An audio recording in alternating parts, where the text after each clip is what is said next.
जय श्री कृष्णा। ज्योतिष एकाग्र चैनल में ओम प्रकाश शर्मा आप सभी का हार्दिक स्वागत, हार्दिक अभिनंदन करता है। आज का जो विषय है वो लग्न पत्रिका में लग्न स्थान पर यदि गुरु स्थित होगा तो क्या शुभ परिणाम देगा। आज हम अशुभ परिणाम की बात नहीं कर रहे हैं, सिर्फ शुभ परिणाम की बात कर रहे हैं कि ये गुरु क्या वाकई में जब लग्न में स्थित होगा तो क्या भगवान का आशीर्वाद है उसको पर, या फिर कुछ विशेष कृपा है। ये गुरु अन्य लोगों के लिए कितना और स्वयं के लिए कितना शुभ माना गया है। अधिक विलंब न करते हैं, आज इसी के बारे में हम चर्चा करते हैं। जब भी हम जन्म पत्रिका के 12 स्थानों के किसी भी भाव की चर्चा करते हैं तो उस पर जो ग्रह स्थित होता है उसके कारक तत्वों को देखना, उस पर गौर फरमाना अति आवश्यक माना गया है। तो जब जन्म पत्रिका में लग्न स्थान पर गुरु स्थित होगा तो गुरु का कारक तत्व सर्वप्रथम जीव कारक माना गया है। तो ऐसे में जीव का लग्न स्थान पर बैठना और लग्न को स्वयं का स्थान माना गया है।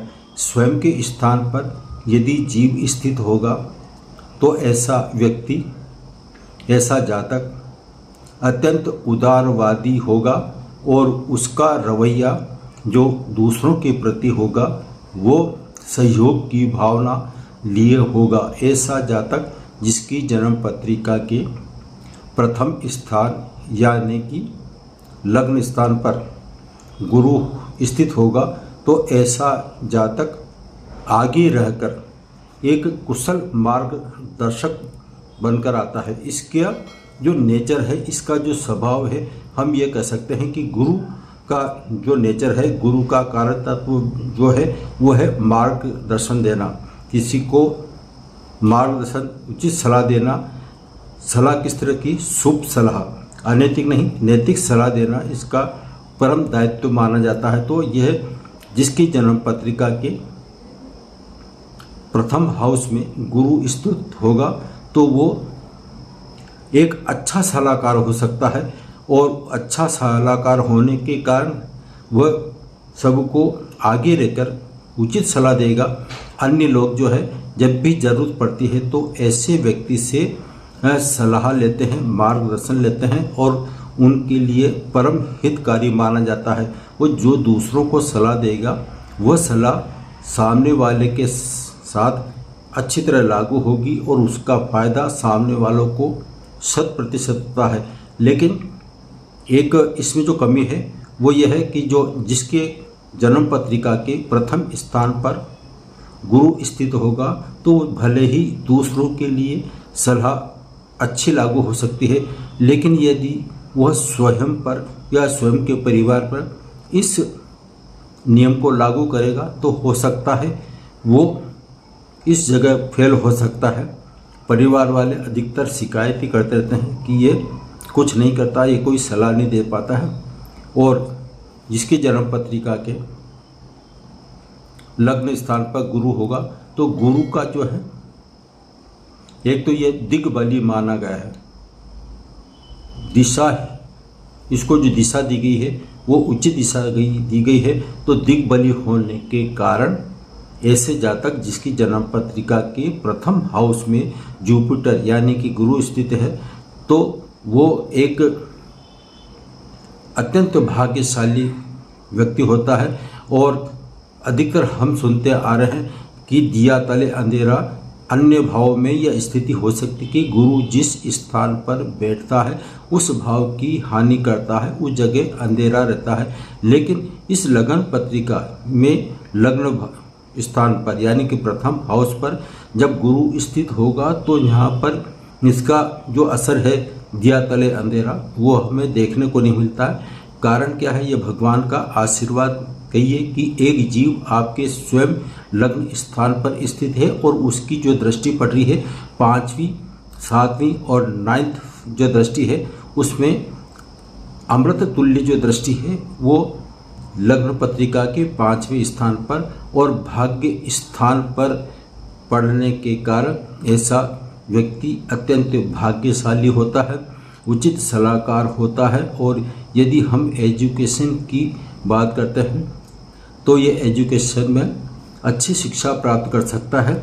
और ये अपने लग्न पत्रिका के प्रथम स्थान पर जिसके भी गुरु स्थित होता है और उसके जस्ट सामने जो यदि जगह खाली है और या शुभ ग्रह हो तो ऐसे व्यक्ति जिसकी जन्म पत्रिका के लग्न भाव में गुरु स्थित होगा तो उसके कारण उसका जो जीवन साथी मिलता है वो एक रोजगार शुदा मिल सकता है।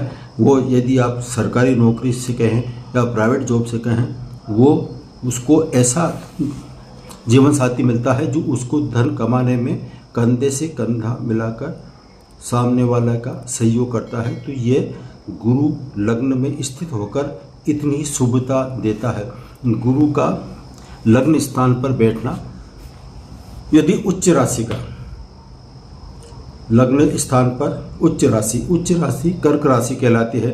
तो यदि जन्म पत्रिका के प्रथम स्थान पर गुरु उच्च राशि यानी कि कर्क राशि में स्थित हो या फिर स्वग्रही हो, स्वग्रही का मतलब धनु राशि या फिर मीन राशि का होकर केंद्र के प्रथम स्थान पर यदि गुरु स्थित होता है तो ऐसे में पंच महापुरुष योगों में एक अत्यंत श्रेष्ठ राजयोग जो बनता है वो बनता है हंस राजयोग।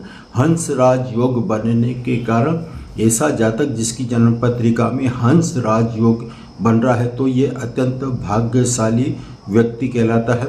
और अपने जीवन में ये जो भी कार्य करता है उस कार्य में उसको सफलता मिलती है। कोई भी इसको कठिन से कठिन कार्य भी मिल जाए तो उसको बड़ी आसानी के साथ यह कर लेता है। और यदि हम धन की बात करते हैं तो धन के मामले में ये अच्छी तरह प्रोग्रेस कर सकता है।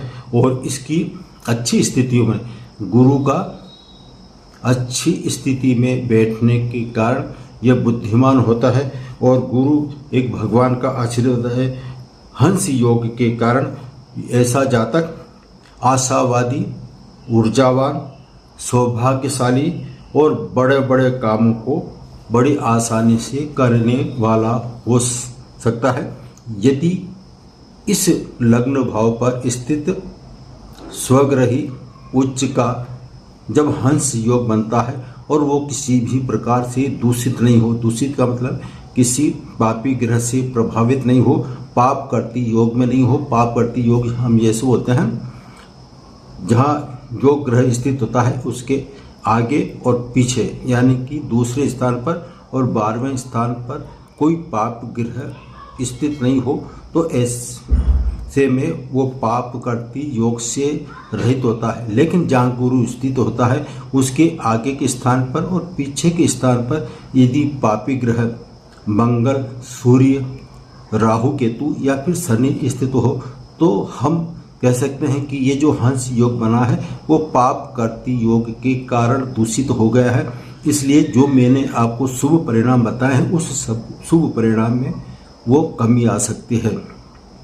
जन्म पत्रिका का वैसे लग्न स्थान बहुत ही महत्वपूर्ण स्थान माना गया है। तो ऐसे में जन्म पत्रिका के लग्न स्थान पर गुरु का स्थित होना ऐसे जातक या जातिका के लिए अत्यंत श्रेष्ठ माना गया है। और इसके शुभ परिणाम हमें अधिकतर ज़्यादा से ज़्यादा देखने को मिलते हैं।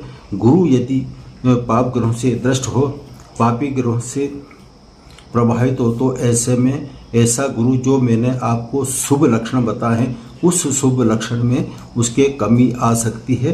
तो आज गुरु के बारे में इतना ही, फिर मिलेंगे।